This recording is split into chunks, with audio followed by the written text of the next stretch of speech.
La instal·lació paral·lel comença a 4 passes, que són 3 serigrafies, a 4 passes perquè sempre he viscut a 4 passes del Molino.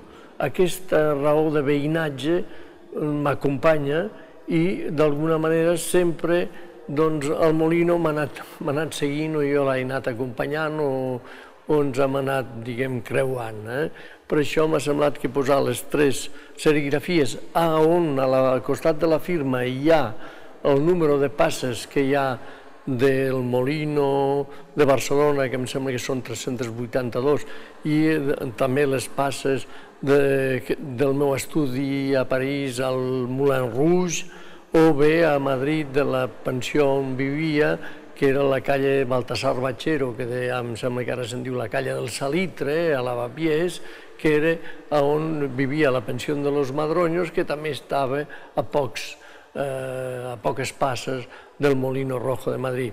Llavors, el Molino l'he triat com edifici, com ambient carismàtic de la Barcelona ja de finals del segle XIX, de la pajarera catalana, que es deia primer, després el Petit Moulin Rouge, i després el Rouge va desaparèixer, diguem, per imperatius franquistes, i es deia i el Molino, que aquest és el Molino que jo he viscut des de sempre. Les primeres vegades que vaig anar al Molino hi anava amb el fill del comptable, que estudiava dret amb mi. Això era finals dels 50s. I després, durant els 60, 70, 80, diguem, vaig anar, sobretot als 60 i 70, vaig anar, era un freqüent, diguem, client, pobre client del Molino. I allà anàvem a veure el xampany de la casa, que com sabeu és una graciosa, i anàvem als bancs de la platea, al costat del pianista. D'alguna manera també és un homenatge a tots els artistes que han passat pel paral·lel. Agafo el Molino com a cosa carismàtica, però és el paral·lel, tot el paral·lel, la via i tota l'evolució de la ciutat i del món de l'espectacle i de la vida nocturna i de la vida també canalla i també de la vida, diguem, de la repressió i d'un punt que ara ens pot semblar, sense nostàlgia, una mica, diguem, tronat, però no deixava de ser també un punt de llibertat. Bé, tot això ve de que un dia tornava a casa des del taller del carrer Roser i vaig veure gent damunt de 2 contenidors. I veia que la gent anava buscant dintre d'aquesta brossa.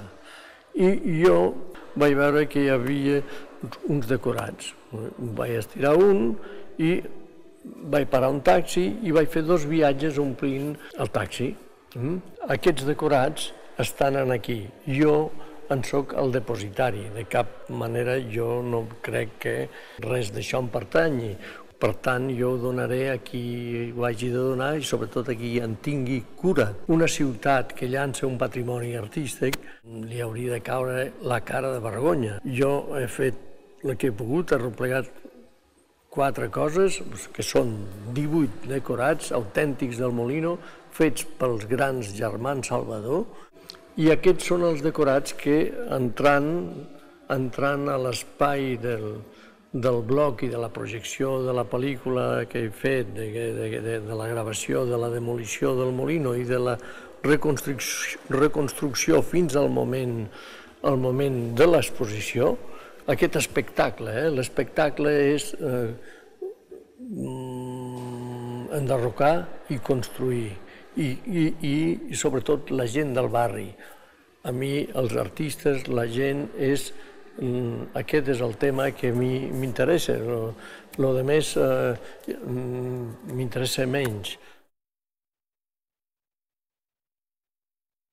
El blog està a la xarxa. Tothom pot, diguem, enviar informació.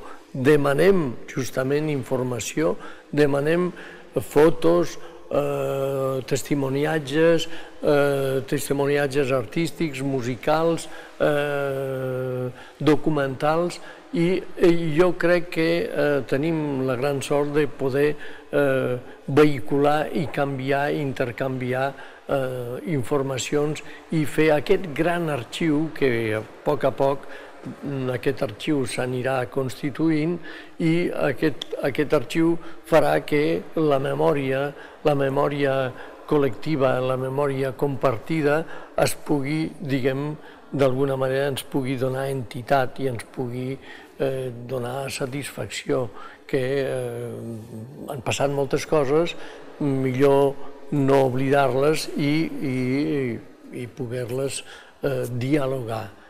I com a colofó de tot això acabarem l'anècdota que la màfia russa es venia el piano del Molino per un cartró de tabac.